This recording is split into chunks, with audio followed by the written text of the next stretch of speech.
Bonjour à tous et merci. Bonjour aux organisateurs et merci aux organisateurs de m'avoir invité ici participer à un débat sur un sujet qui me passionne, l'histoire africaine. Je remercie les éminentes personnalités ici présentes qui sont venues contribuer à cette manifestation sur la culture africaine et sur l'histoire africaine.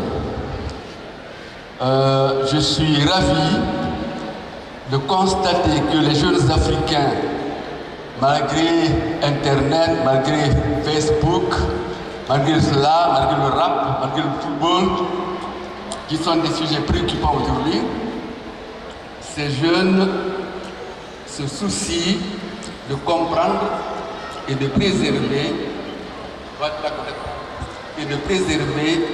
la mémoire africaine qui, vous le savez tous, est en péril.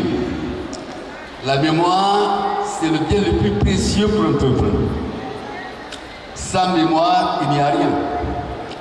Là où la mémoire disparaît, c'est là que les peuples meurent. Les peuples ne traversent pas le temps assis dans une voiture, mais assis dans une mémoire. Donc je suis ravi de constater que cette mémoire préoccupe la jeunesse africaine. C'est vrai que notre mémoire africaine est en péril pour plusieurs raisons.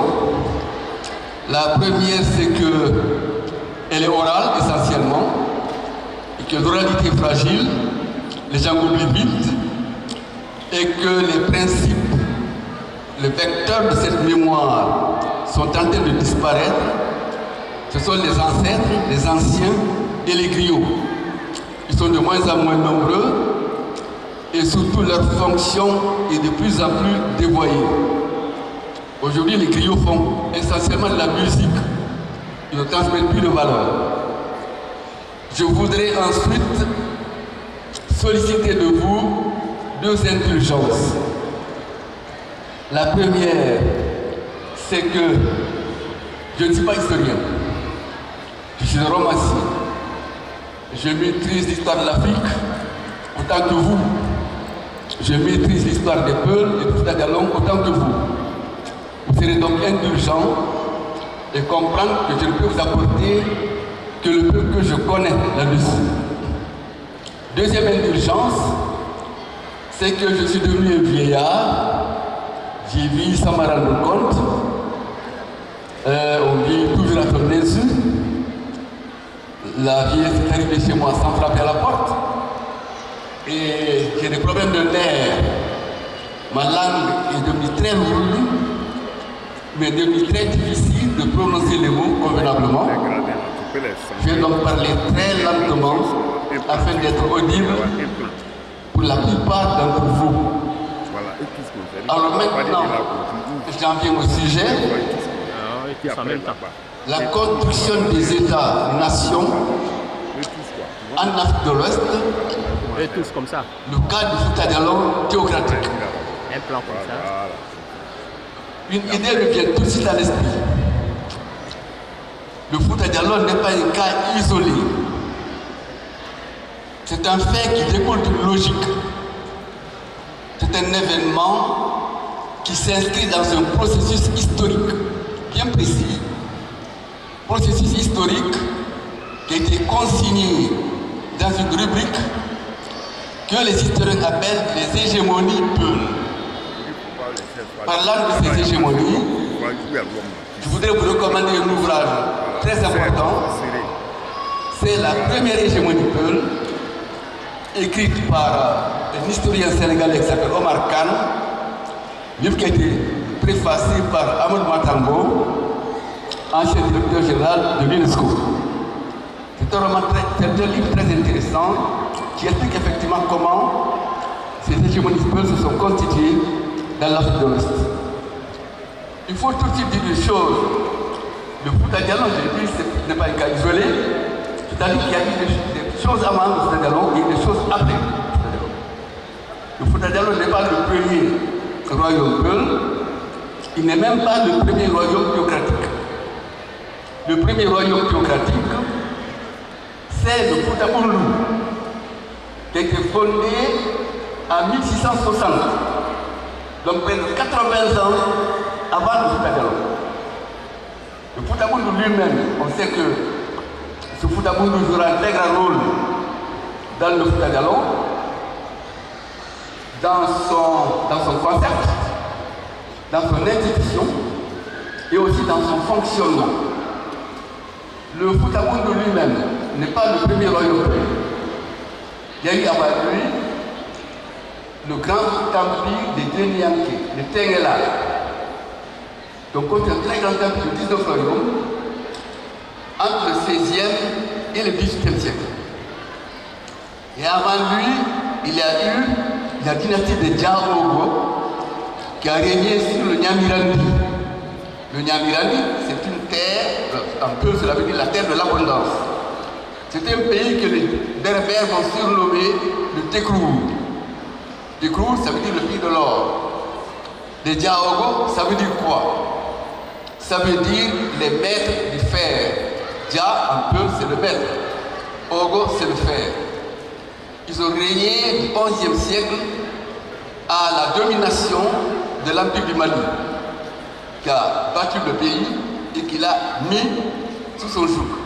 Il l'a intégré dans l'Empire. Et avant ça, même il y a eu un vieux royaume au nord de la Mauritanie, qui s'appelle le Fouta Kingi, dont on connaît très peu de choses. Je ne vais pas donc m'étendre là-dessus. Il s'est donc passé beaucoup de choses avant le Fouta-Djallon. Et il s'est passé surtout quelque chose de déterminant et de très original au milieu du XVe siècle. C'est le phénomène du fergo. Et c'était quel fergo? Fergo en peu, cela veut dire l'exode. Les Peuls, il faut le savoir, jusqu'à cette époque-là, vivaient beaucoup de contraintes. Les propriétaires étaient les Tognons, c'est les Mandingues, les Laman, c'est le Wolof, exerçaient beaucoup de pression sur les peuples, qui étaient des nomades, c'était quand même un peuple un peu nouveau dans la région, sorti de ne sait pas trop où, qui ne faisait pas les choses comme les autres. Tout le monde était sédentaire, le peuple était nomade, tout le monde était agriculteur, le peuple était berger.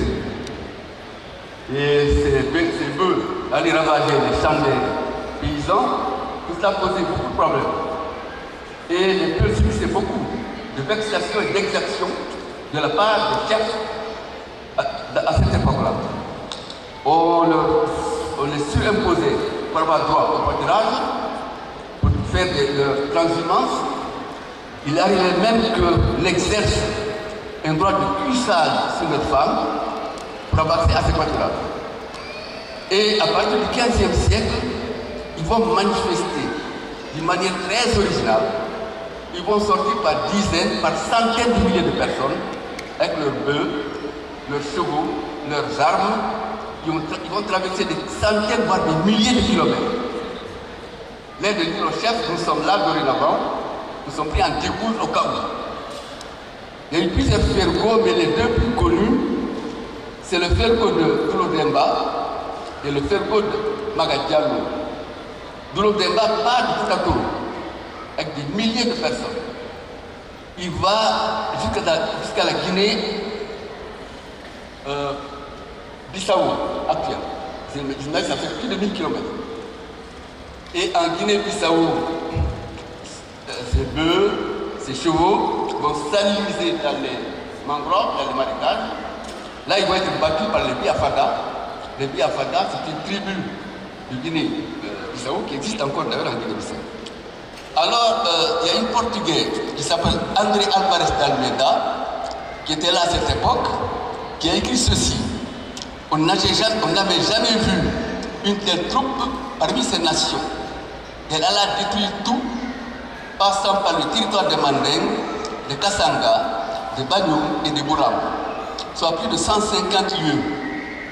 Il dit qu'ils étaient si nombreux que pour traverser le fleuve Gambie, il avait suffi à chacun d'eux d'apporter une pierre. Ils ont jeté chacune pierre dans l'eau, ça a fait un pont, ils sont passés, tellement qu'ils étaient nombreux. Et son compatriote João de Barros dit Les pères étaient si nombreux qu'ils asséchaient tout fleuve qu'ils rencontraient. C'est la première démonstration. Goulo Demba, Futatoro, à la Guinée-Bissau. Deuxième démonstration, c'est Maga Diallo, qui était beaucoup plus. Le cerveau était beaucoup plus important. Là, vraiment, il y avait des centaines de milliers de personnes. Ils sont partis de Futatoro, ils ont traversé tout l'empire du Mali. Ils ont été jusqu'au Wassou, jusqu'au Massina, jusqu'à Tombouctou. C'était tellement impressionnant que les empereurs mandingues n'ont pas su quoi faire. Ils sont restés bouche bée devant le phénomène. Et le prestige des empereurs mandingues s'en est trouvé tellement réduit que beaucoup de peuples en ont profité pour reprendre leur indépendance. C'est le cas des Peuls qui ont construit le royaume de Djendianké, c'est le cas de Wolof, le cas des Sérères, et même des Mandingues qui vont au Gabou réclamer leur indépendance contre un royaume mandingue au Gabou en Casamance et se détacher du pouvoir central du Mali. Voilà donc le contexte dans lequel, au XVIIe siècle, se constitue le royaume du Fouta Djallon. L'Afrique de l'Est est en recomposition totale. L'Empire du Mali est en décadence. L'Empire Songhai est en décadence. La place est à prendre. Et les mieux préparés à prendre cette place, ce sont les peuples. Et au Fouta Djallon, avant que nous se constituions un État, il faut d'abord expliquer comment ça s'est passé. Le peuple m'appelle au Fouta Djallon. Il fut très lent. Ce n'est pas une invasion en masse, ce sont des migrations successives de petits groupes qui a commencé au plus tard, au XVe siècle, et qui va du XVe siècle au XVIIe siècle. Il faut d'ailleurs savoir une chose, c'est que le Fouta Djallon n'est pas la première habitation des Peuls en Guinée. Les tout premiers Peuls ont habité ce qu'on appelle aujourd'hui la Basse-Guinée, Boki, Bofa, Fia, là qu'ils étaient au XIIe siècle. Donc les Peuls viennent progressivement par des petits groupes au Fouta Djallon. Avant ils venaient du Massina, ils venaient du Fouta Doro. Et progressivement, ces migrations se sont intensifiées et elles ont changé de nature. Elles se sont intensifiées parce que dorénavant, elles viennent essentiellement du Massina. Elles ont changé de nature parce que dorénavant, la plupart des Peuls qui arrivent sont islamisés. Ça change beaucoup de choses. À la fin du XVIIe siècle, les Peuls sont en masse au Fouta Djallon. Je crois qu'ils sont même devenus majoritaires. Ils ont donc deux facteurs réunis pour commencer le dialogue. Le nombre impressionnant, plus un outil idéologique redoutable qui est l'islam. C'est là qu'ils vont déclencher le dialogue. Le dialogue lui-même n'est pas un phénomène spontané, c'est progressif. Ça s'est passé environ de 1794 à 1727. Ça a plus de 30 ans. C'est plus de 30 ans de guerre, de victoire, de défaite, d'avancée et de recul. Il ne faut pas croire que les peuples ont vaincu tout de suite. Les autochtones et les peuples non islamisés ont beaucoup résisté. Et d'ailleurs, les peuples non islamisés et les autochtones non islamisés se sont coalisés pour former une grande armée. Ils ont résisté. Et quand ils ont été chassés du Fouta, ils se sont repliés en Basse-Guinée, en Sierra Leone, en Guinée-Bissau et dans le Sénégal oriental, d'où ils venaient faire des incursions pendant longtemps dans le Fouta Djallon. C'est là qu'en 1727 que le djihad s'est terminé, qu'enfin la paix est venue et que l'islam s'est définitivement imposé dans cette région. Et il faut savoir une chose, c'est qu'une fois le djihad terminé en 1727, l'État du Fouta Djallon n'a pas été constitué tout de suite. Il a fallu attendre 20 ans. C'est en 1742 que le Fouta Djallon a été constitué. Pendant 20 ans, chaque marabout a régné sur son fief. Kalmou Alpha à Timur, Kalmou Selou à Labé, etc. C'est en 1727, en 1742 plutôt, que l'idée d'une confédération est née. Cette idée vient à Timitouni. On convoque un congrès à Timitouni. C'est à Timitouni que le Fouta Djallon est né. Et pourquoi Timitouni? Parce que Thierno Souleymane, le chef de Timitouni, était le doyen de tous les marabouts djihadistes du Fouta Djallon. C'est celui qu'on s'est réunis et normalement, si on avait respecté la sacro-sainte règle de la gérontocratie, c'est Thierno Souleymane qui aurait dû être le chef du Fouta Djallon et c'est Timitouni qui aurait dû être la capitale. Ça n'a pas été le cas, tout simplement parce qu'aucun de ces marabouts n'a revendiqué le pouvoir. Aucun n'a voulu être chef. Finalement, c'est le chef de l'abbé, Kalamouka Alpha de l'abbé, qui a eu l'initiative, qui a eu la ruse d'imposer Kalamouka Alpha de Timou. Il a rusé et finalement Kalamouka Alpha de Timou est devenu le chef. Évidemment, il avait la gueule de la loi, très civil. C'était un homme très érudit, plein de vertus, qui était très respecté, qui était très respectable. Il a été donc désigné chef de l'État du Fouta Djallon et il a régné jusqu'à 1673. Et 1673, il y a eu un grand drame. Il était parti en expédition dans la région du fleuve Niger, ce qu'on appelle aujourd'hui la Haute-Guinée. Et en traversant le Niger, au beau milieu du fleuve, il a perdu la tête. Il est devenu fou. Kalamouka Alpha devient fou.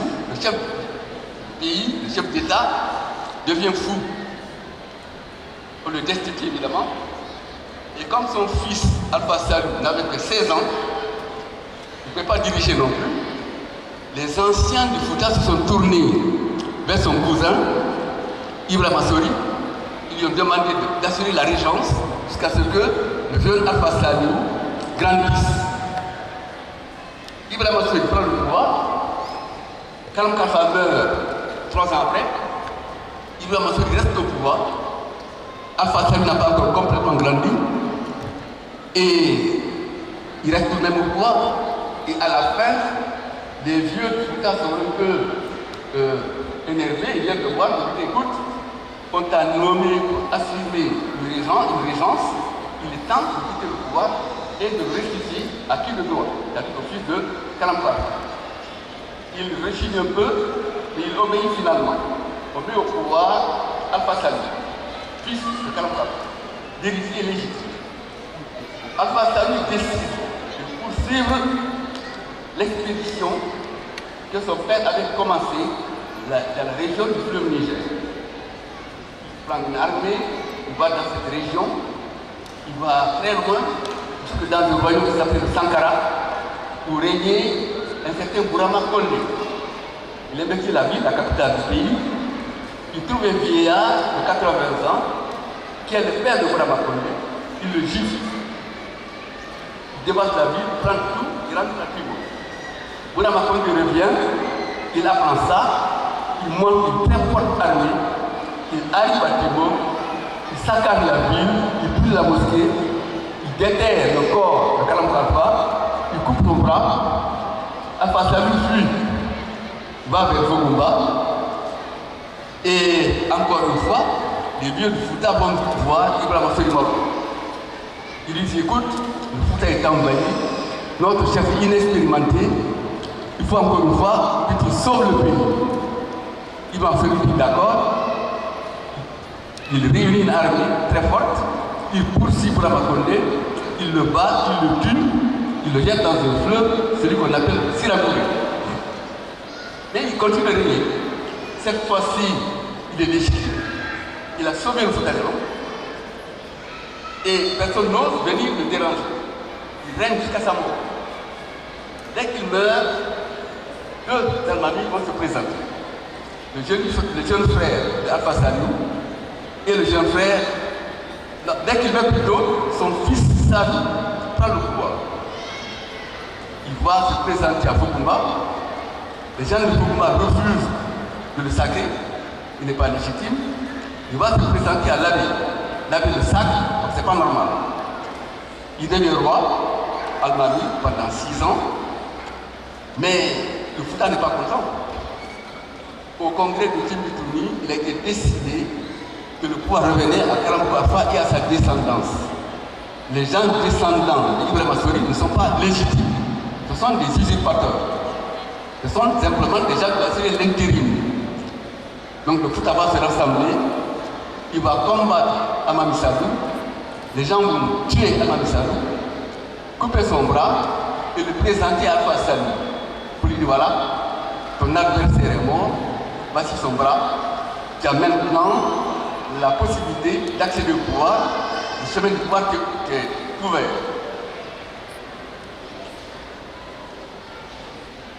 Alors, quelle est la réaction de Alpha Sali? Il se met à en vouloir à ceux qui ont tué Sadou. Il est dégoûté de voir le bras ensanglanté de cet homme qu'on vient de lui remettre. Il est dégoûté du pouvoir, il renonce au pouvoir, et pour lui, et pour ses descendants. Il renonce définitivement au pouvoir. Et tout mot, il disparaît.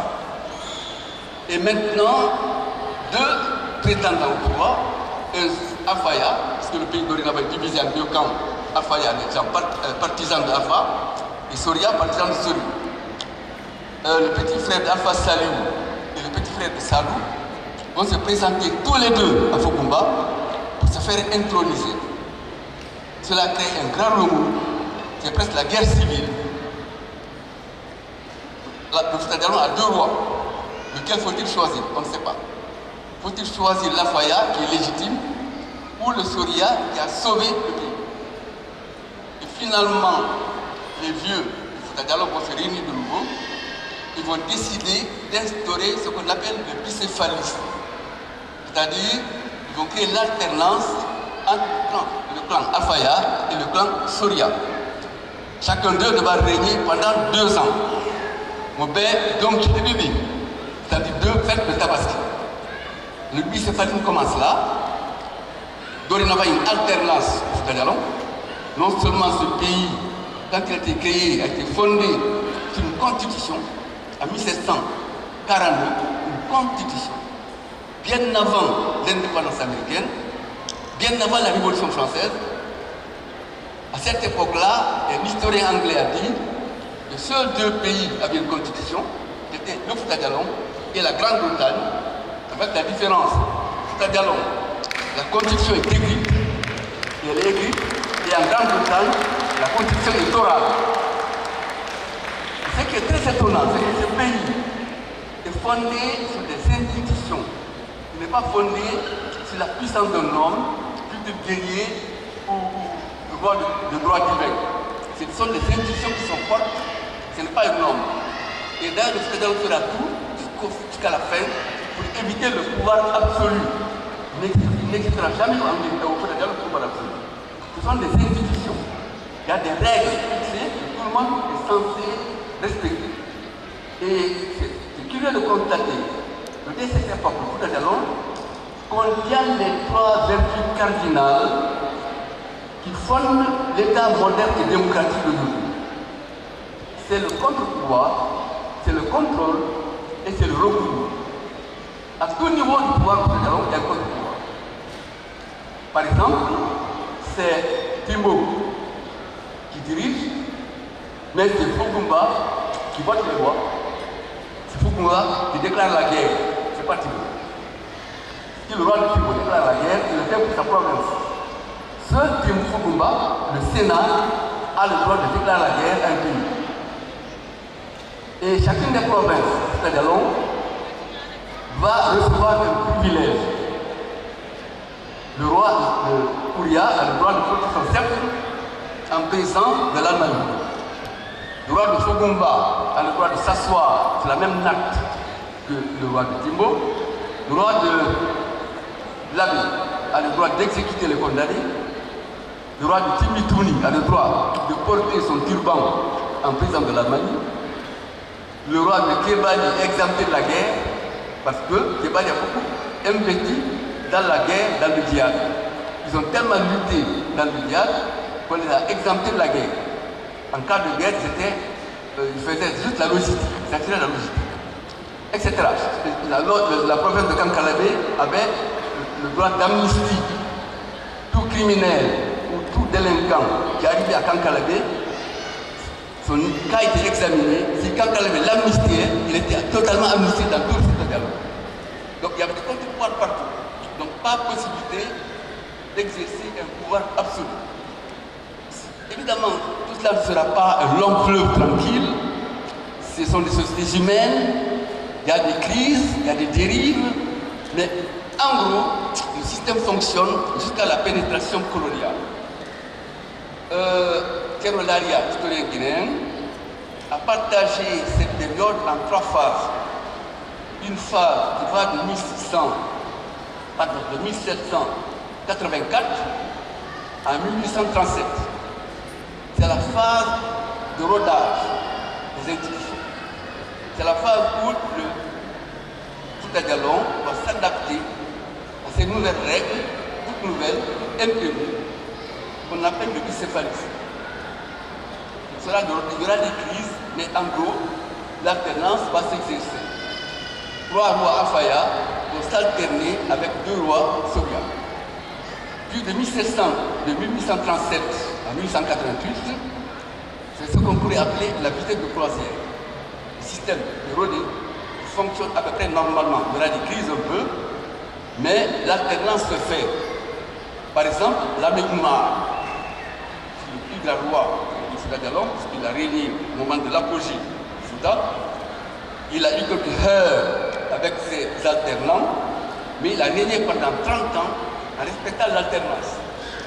Il régnait 2 ans, il partait dans son village, son alterne a régné 2 ans, puis il revenait. Il a régné comme ça pendant 30 ans. C'était beaucoup. Et après, il y a évidemment ce qu'on appelle la décadence, la phase qui va de 1888 à 1896. Lamine Oumar, grand roi de Fouta Djallon, va déclarer la guerre au roi du Gabou, Diankewali. Il sera la bataille de Kansala. Tout le monde connaît cette bataille, qui fut l'une des plus meurtrières d'Afrique de l'Ouest. En 3 jours de guerre, il y a eu 85 000 morts. 85 000 morts. Diankewali est vaincu, le Gabou est islamisé. Ahmed Oumar et sa troupe reprennent le chemin de Timbo. Ils arrivent dans le mont Badiar. Dans le mont Badiar, ils sont frappés par une épidémie de fièvre jaune. 20 000 morts, dont Lamami lui-même. Lamami était avec son fils, Bokar Biro, il était à l'époque jeune soldat. Bokar Biro et son frère, Modi Paté, arrivent à Timbo. Modi Paté est l'héritier légitime. C'est lui normalement qui aurait dû remplacer son père, Ahmed Oumar. Bokar Biro était militaire, impulsif, ambitieux. Il va tuer son frère, Paté, il prend le pouvoir. Il devient Almami du Fouta Djallon. Et malheureusement, il n'est pas très aimé dans le pays. Les gens ne lui pardonnent pas d'avoir tué Modi Paté. Et les gens vont se liguer contre lui. Malgré tout, pendant quelques années, il va s'alterner au pouvoir avec l'Almami Amadou. Et à la fin, vers 1895, quand l'Almami Amadou meurt, avant que l'Almami Amadou ne meure, les gens de Fugumba, en alliance avec certains notables du pays, vont introniser le demi-frère de Bokar Biro, qui s'appelle Modi Abdoulaye. Bokar Biro était en train de partir dans le Fouladou, chez Moussa Molo, pour le punir de vouloir faire sécession avec le Fouta Djallon. Il apprend que son demi-frère, Modi Abdoulaye, a été intronisé. Il revient au Fouta Djallon, il cherche son demi-frère Abdoulaye, le vaincre, et en même temps que celui-là le cherchait aussi pour le vaincre. La rencontre a lieu à Bantingel, la guerre a lieu à Bantingel. Bokar Biro était en minorité numérique, militairement défini. Il va quand même se battre, il va blesser beaucoup de ses adversaires, il sera blessé lui-même. Il va s'en aller du côté de Kébou, dans la région de Télémé actuelle. Là-bas, il va se faire soigner. Il va envoyer un message à l'Almami de Mamou, son alternant Modi Amadou, Almami Amadou, Amami Amadou va lui envoyer des messages aussi, il va lui envoyer des renforts. Bokar va se soigner, il va réunir des troupes de Soussou et de Peul non islamisés dans la région de Libélé. Il va revenir vers le Fouta, tenter de reconquérir son pouvoir. Pendant ce temps, son adversaire Abdoulaye le cherche aussi pour le vaincre, pour le tuer. Là, la rencontre arrive à Peter-Diga. C'est la bataille de Peter-Diga, la fameuse bataille, qui sera la bataille la plus sanglante de l'histoire de l'Israël. Bokar Biro remporte la victoire. Il va faire suivre tout le monde. Quand j'étais petit, dans mon village, il y avait une vieille femme qui avait 5-6 ans à cette époque, qui se souvient d'avoir vu passer à Port de Dakar, Abaya sur son cheval, en fuyant la bataille de Peter-Diga et fonçant vers la mer. Il est passé à cheval blanc, il a sauté la rivière. Cette vieille femme connaît cette image, elle avait 5 ans, m'a raconté ça. Donc, Bokar Biro remporte la victoire, il reprend son pouvoir à Timbo, et l'alternant côté Alpha-Yamer, dès l'instant où l'Amadou meurt, Ahmed Bokar Biro récupère tout le pouvoir au Sénégal, il refuse l'alternance, il refuse la nomination d'un Almami Alpha-Yamer. C'est fini, il est le roi absolu du Soudan. Là, ça crée énormément de problèmes. Bokar Biro se dit, le Soudan, c'est le milieu du colonie, c'est le seul pays indépendant de la région dorénavant. Au nord, c'est les Français, au Mali, comme en Guinée. À l'est plutôt, au nord-est, c'est le Sénégal, c'est sur la côte française. Au sud, c'est les rivières du sud, la base Guinée, sur la côte française. L'angle de la Sierra Leone, sur la côte anglaise. La Guinée-Bissau, sur la côte portugaise. C'est-à-dire que c'est le seul pays indépendant de la région. Il est entouré de colonies. Donc, sa survie est continue. Tout le monde sait que les Européens, tous les Français de l'Assemblée, vont venir envahir. C'est pourquoi Bokar se dit, dorénavant, il faut supprimer le fédéralisme. Il faut créer le pouvoir unique, le pouvoir unique centralisé. Et c'est la seule manière de défendre l'indépendance du Soudan. Et il a parfaitement raison. De l'autre côté, ses adversaires disent Bokar Biro est un despote, il viole la constitution du Soudan, il réprime, et ils ont aussi parfaitement raison. Tout le monde a raison en quelque sorte. Mais l'histoire se précipite. Alors que Bokar Biro se trouve en visite à Bambeto, à côté de Bomboli, dans le Timidouni, il apprend que les Français sont arrivés à Timbo, ils ont planté le drapeau sur le palais royal et qu'ils ont arrêté sa mère. Il quitte Bambeto, il organise toute l'armée, il file vers Timbo. Les Français, leurs alliés, Peul, c'est eux qui les ont fait venir, ce sont les peuples qui ont fait venir les Français, ils n'ont pas été envahis. Ce sont les adversaires de Bokar Biro qui ont fait venir les Français. Sorili a été chercher les Blancs à Sigiri, Omar Baldemba a été à Sangoya, à côté de Kindia. Ce sont eux qui ont fait venir, c'est-à-dire c'est une partie de Peul qui a fait venir les Blancs contre l'autre partie de Peul. Le Fouta-Djallon n'a jamais été envahi. C'est le seul État d'Afrique de l'Ouest qui n'a pas été envahi. C'est un problème interne, une crise interne qui a favorisé l'intrusion des Blancs. C'est une guerre civile qui a favorisé l'intrusion des Blancs. Et donc, ces alliés, les ennemis de Bokar Biro, alliés aux Blancs, vont rencontrer Bokar Biro à Port de Dakar, c'est mon village natal, et la guerre va arriver à Port de Dakar, c'est à Port de Dakar, dans mon village, que le président sera vaincu en 1896. Et j'en sais quelque chose, puisque les vieux de mon village, à cette époque-là, dans les années 60, s'en souviennent très bien. Le grand frère de ma grand-mère me raconte qu'il était avec sa grande sœur dans un buisson, ils mangeaient de la bouillie, quand une flèche est venue se loger au-dessus de leur tête, et ils ont entendu une balle, ils ont entendu des fusils tirés, c'était la guerre de Bomba, la guerre dans laquelle Bokar Biro a été battu. Il a été blessé, son fils est mort au champ de bataille, et il a marché une dizaine de kilomètres, il a été se réfugier dans la case d'un forgeron à Botoré. Là, les Blancs l'ont retrouvé, ils l'ont tué, ils ont découpé sa tête il l'a mis sur la tête de sa mère qui a marché de Timbo à Conakry pour la présenter au gouverneur colonial. Bocar Bilo, qui est presque mort au champ de bataille, n'est pas reconnu comme héros national en Guinée. Alors que c'est l'un des rares à n'avoir jamais signé un traité, n'avoir pas été déporté. Afayaya et Samori ont été déportés. Samori au Gabon, Afayaya au Dahomey d'abord, puis en Mauritanie. Bocar Bilo, lui, n'a jamais signé un papier avec les Blancs. Une fois il a signé, il a fait semblant de signer un traité. Quand ils ont amené le papier à celui, ils se sont rendus compte qu'il avait simplement écrit Bismillah. Au lieu de signer, il a écrit Bismillah. Ce qui n'est pas une signature, c'est simplement dire louange à Dieu. Et c'était un grand nationaliste, un combattant féroce, mais aussi un dictateur, bien évidemment. Et voilà les conditions dans lesquelles le Fouta Djallon, qui a été créé en 1742, est mort en 1896 dans la bataille de Koridaka. Et encore une fois, c'est une partie des Peuls qui a appelé les Blancs contre l'autre partie des Peuls. Ça, c'est un drame dont on n'aura jamais fini de payer le prix. Je vous remercie.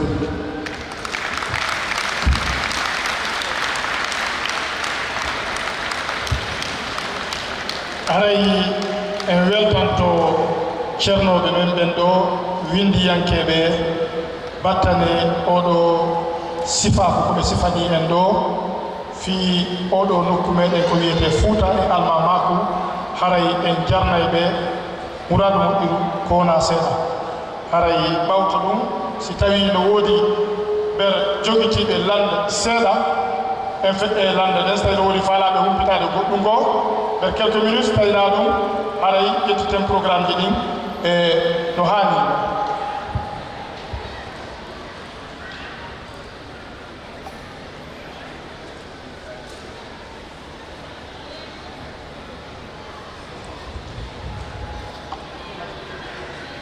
Voilà, bonsoir monsieur et bonsoir tout le monde. Je réponds au nom de Ali Moukita, je suis artiste comédien de profession. En fait, je suis intéressé par ce que vous avez dit. Voilà,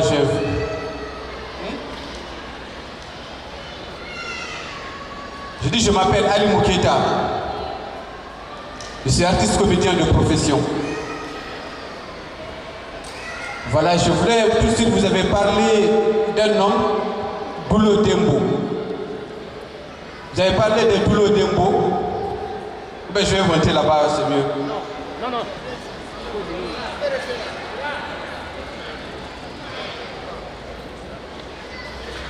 Voilà, je dis, je m'appelle Ali Mouketa. Tout de suite, vous avez parlé d'un homme qui s'appelle Boulo Dembo. Boulo Dembo, dont je joue le rôle dans un film de Kingi, le royaume de Fouladou. Donc je voudrais que vous me parliez un peu de ce personnage pour que je puisse bien comprendre le rôle que je suis en train de jouer, en jouant le rôle de Boulo Dembo dans ce film.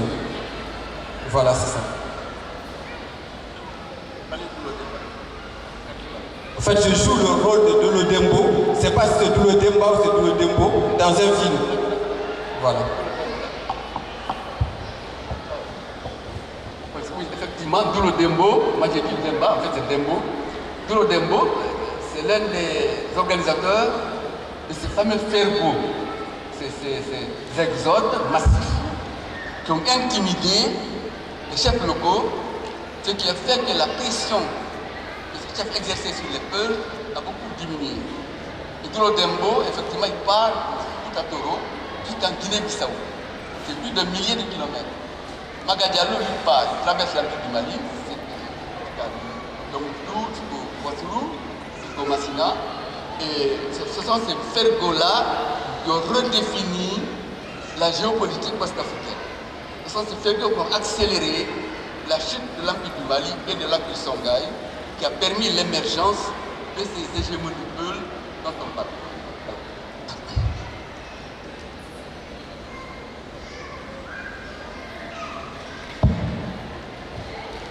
Ara musidɗo meɗen kadi no landitiɗo fi Non, on ne peut pas rester là. Vous restez à votre place. Vous restez. Aray mi salmini on mi weltori ko makuji mon wonduɓe e nafa eyo joni aray ceerno ñom min komi humpa joni simi wowli a nantinanaɓe ɗon aray min no woodi komi humpa e hoore komi sifani en kon ɗo on sifanike en fi almamako Fouta Diallo e laamuji fulɓe ko honɗum marɗon ko waajoɗon gire sakkitiiɗe ɗen ko tawata hino haani ñembude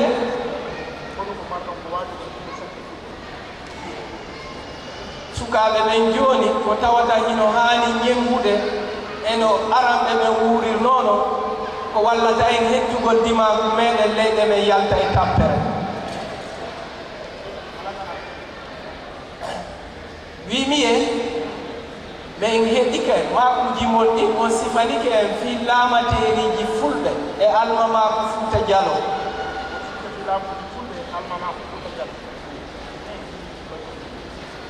no honɗum woodi ko yamir toon sukaɓe ɓen joni yoɓe ñembu e ndin laamateri feƴƴudi ko tawata eno nafa en hande ɓanta leyɗe men rutta dimaku men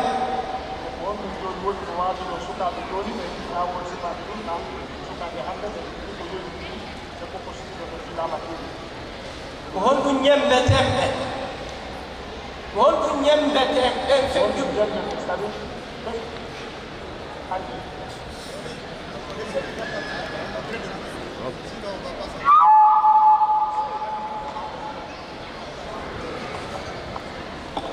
Quelle est ta question? Almamako Fouta Diallo e laamuji fulɓe joni noon honɗum jaman ɗum jooni haani ndemugol e feƴƴi noon kaka wawa ruttude dimakuji ɗum aduna fewni ɗon ɗo itta e leyɗe men en tampere. En gros, la question qui me pose est celle-là. Quel conseil puis-je donner aux générations d'aujourd'hui en tirant la leçon de l'expérience du Fouta Diallo dans la perspective d'une promotion économique et sociale des jeunes d'aujourd'hui? Bon, la leçon à tirer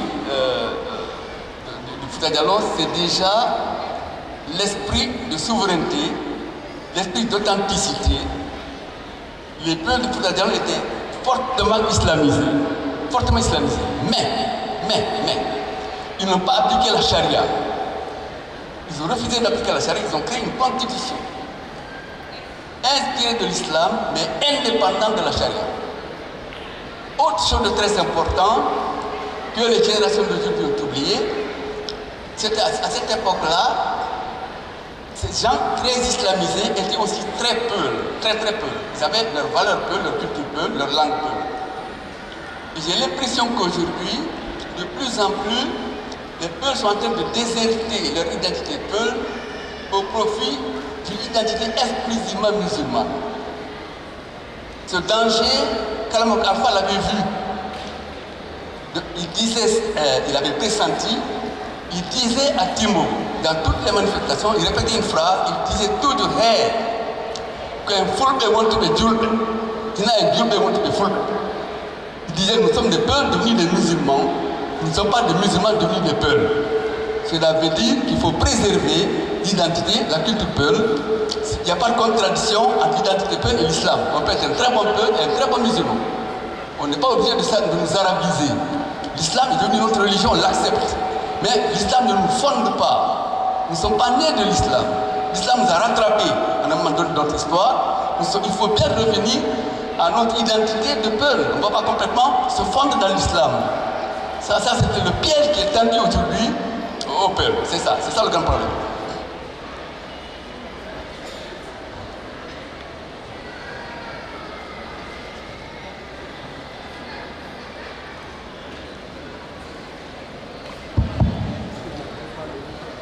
Donc, ça va être la dernière question.